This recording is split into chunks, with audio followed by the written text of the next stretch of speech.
اليوم كما قلت بمخيمات العزة والكرامة تنتهك حرمات منزلي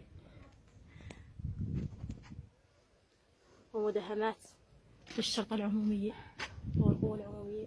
هذه بعض سيارات لفرض سلك كهربائي غير شرعي، وسبق أن انحرق مرات عديدة. قاموا بتحطيم جدار نزيل.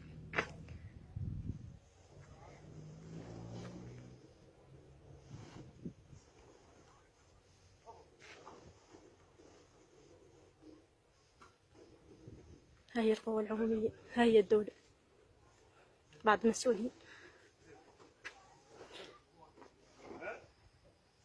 بفرض بعض القوانين غير شرعية وغير نظامية في حقوق بعض الأشخاص.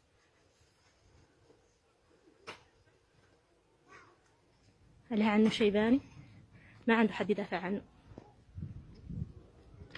عنده داش من العليات. شوف الشرطة ما قام لهم حد من الرقاد. شوف هذه هي الدولة.